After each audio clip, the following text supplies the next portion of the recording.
everybody, welcome back to my channel. In today's video, we are going to be going over what I think and what I believe is the smartest reptile I've ever worked with.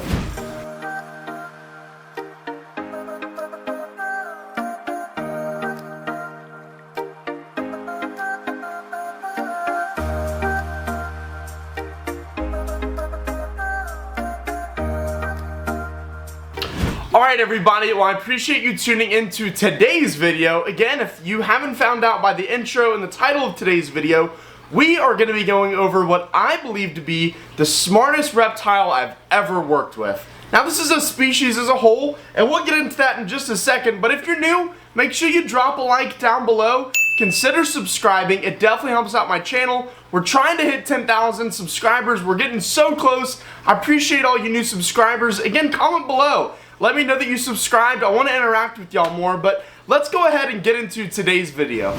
Alright everybody, well this is one of them. So this is a little baby Nile monitor. I don't know if y'all can see him super well, but we got him about a week and a half ago. About a week ago. So he's a little baby still. He is starting to get bigger, and he has a bit of an attitude. So I'm gonna put him away right now, but this is a baby monitor, and we're gonna set him down in his enclosure. He has a little biting problem right now. As you'll find with many of these monitors, as they're really little and you're gaining the trust and the bond with them, they can be quite bitey. So these might not be the right reptiles. I can't speak today. Today, Junior? Might not be the right reptiles for you. However, they're some of the smartest animals I've ever worked with. The thought process behind these guys, the tongue flicks, you can just look in their eyes and tell that they're super and highly intelligent animals. Alright, so number one is intelligence and personality. I believe these guys can make one of the smartest animals, reptiles in general, to own. However, I believe these can be one of the smartest animals to own in totality. And the reason why I say that is just the intelligence level these guys have. They really think through everything they do, and you can see that by just looking into their eyes. They're predators, and they think everything they do through. So whether it's feeding out of your hand, feeding out of tongs, not trusting you enough, there's so many different things that monitors process and do that makes it super hard to work with them and makes it so that it's not a great reptile for everybody, but it is super rewarding when they become trustworthy with you and they can trust you completely, where they'll come out to you, they'll feed out of your hand, they'll feed out of your tongs, they'll come out on your hand, and they just build a bond and a personality like no other animal I've ever worked with. So that's why I believe, number one, the intelligence and personality of these guys is just off the charts. Alright, so the next one, number two, is the activity of these guys, and also really the interactions you have with them too. This right here is our water monitor. He's a mangrove monitor.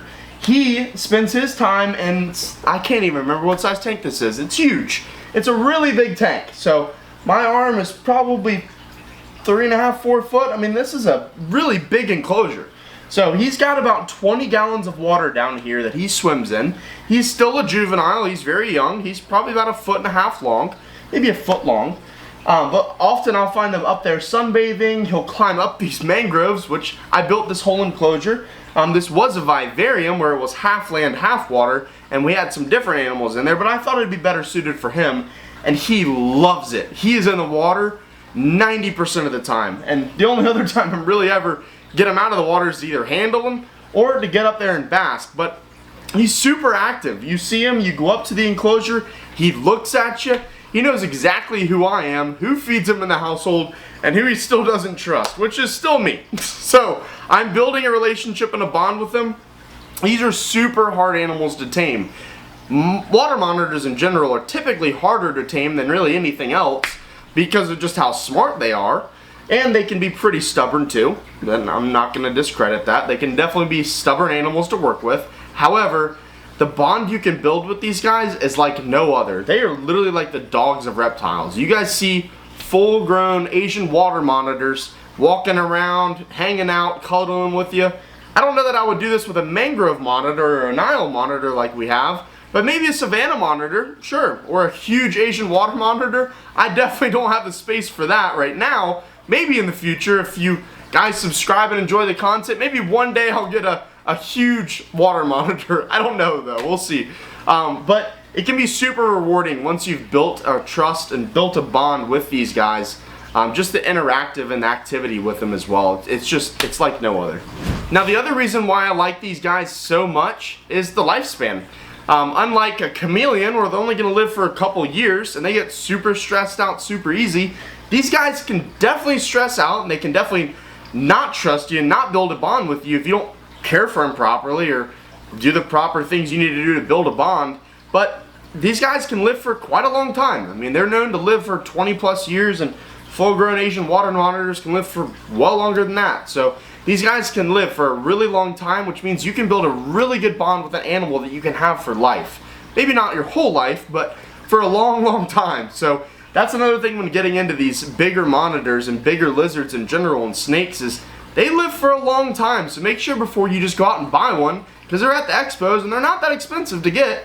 A water monitor like a mangrove monitor is a little harder to get than your Savannah would be, or your Ackie monitor, or like a Nile monitor. Those are typically easier to get, but there's definitely a tier on like beginner monitors to don't get monitors. There's definitely that tier like croc monitors. I don't know any sane person that has a croc monitor who doesn't work with it on a daily basis. I mean, you have to work with these animals because they can really mess you up too. I mean, when these guys get bigger, they have teeth. They're predators, and if they feel threatened, they're gonna bite you. I don't care how much trust they have with you. There's a potential that any one of our animals, monitors especially, they can bite you, and they can really cause some serious damage. Their teeth are meant to rip flesh. Their nails are super sharp, so just be careful. But they're definitely intelligent creatures. So if you are interested in getting one, just know they live for a long time, and you really have to build a bond with them. Alright, I touched on it just a minute ago, but the variety of species with monitors in general is pretty vast. So I mentioned croc monitors, I mentioned Ackie monitors. That's definitely my top and bottom. So I would say like Ackie monitors, Savannah monitors, you know, your mangroves, you know, green tree monitors. Those are kind of your mid-tier monitors. There's definitely some that are towards the bottom of that list that I would not recommend to definitely beginners. These are not beginner reptiles. I would not go recommend anybody who's a beginner to get a monitor. That's definitely not a beginner reptile. However, if you've been in the, you know, hobby for a while and you want to venture into getting a monitor, I would start with something like an Ackie or even a Savannah. I mean, they don't get terribly big. You can build a pretty good relationship with them pretty easily, and you don't have to spend a ton of time with them. You still want to spend a good amount of time with them because they can definitely be stubborn. They're still a monitor. However, it's a lot easier to build a bond with, say, an Ackie monitor compared to a Nile monitor. Those are two different animals to work with. However, I would say like a big Asian water monitor and a croc monitor, those are two that I would definitely not recommend to even like your average, you know, reptile keeper, really even experienced reptile keepers. That's like expert level. You gotta know what you're doing, you gotta have a facility, you gotta have the proper space for these guys too, and that's a whole nother thing. All the monitors, they get pretty big. You're talking an animal that can get, you know, a large mangrove monitor even, you know, they can get 5, 6, 7 feet long. I mean, you're talking a really, really big lizard. This is not some little small gecko or tokay gecko that still gets, you know, a foot long, not even a foot long for a tokay, like a crested. You're talking 6, 7 inches. This is a big animal, and you gotta have a big enclosure, and it takes a lot of money to feed these guys. I mean, they eat big prey. So you're talking quail, mice, rats in the future. You're talking bigger ticket items that cost a lot more to upkeep. But if you can afford it, they can be really rewarding animals to keep. Alright, I'm gonna end it off here, and I just teed on it a little bit. It's the bond you build with them. So it's really rewarding to know how much time you spend with these guys and the amount of return you get out of that relationship. I know I come home for lunch and I usually let my dog out, and usually the first animal that I see when I walk over to let my dog out, which her crate's right behind where the camera is my mangrove monitor. And usually he's up there basking, gives me the old stare down, and then usually if I try and go in and just grab him out, he dives right into the water. But he sees me, he knows what I'm doing, And even right now, just filming, he's just chilling out underwater. You know, typically when I'm going in and I'm feeding him or I'm opening up at lunchtime, it's to get him out and handle him, get him used to me, you know, interacting with him. But that bond is super rewarding for me because he started when I first got him, my mangrove monitor in particular. He started out the bitiest monitor that I've ever worked with. He would go and I would have to wear these super long gloves, bite-proof gloves, because he, even though he was a baby, he was just shy of a foot long, he has some nasty teeth to him, and he can give you some pretty good cuts, as he did a couple times. So I started wearing some gloves. He got super scared of the gloves, because every time I'd wear the gloves, he knew I was going to grab him. So eventually, I can't even remember what YouTuber I was watching, but it doesn't really matter. I was some quote like, the first step to a relationship or bond with an animal is to trust one another. And I was like, you know what?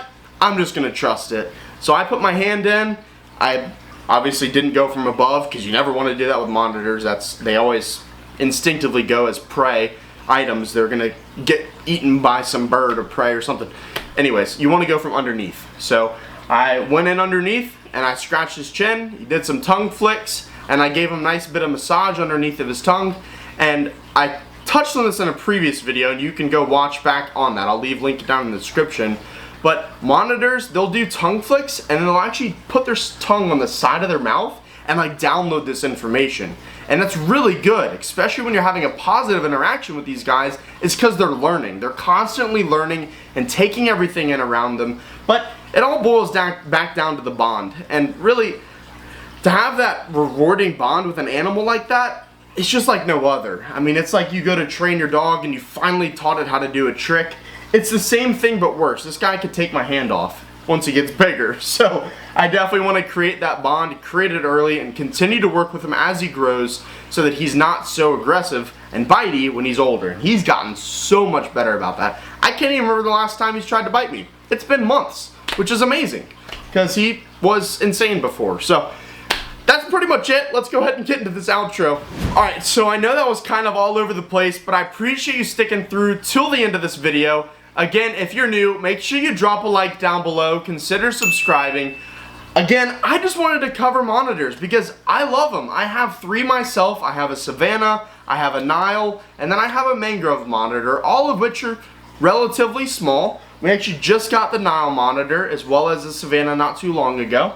And we've had this mangrove monitor now for about, I would say 6-7 months. And he's about a year and a half old at this point now too. So it's super rewarding working with him. He's definitely not out of his angry phase.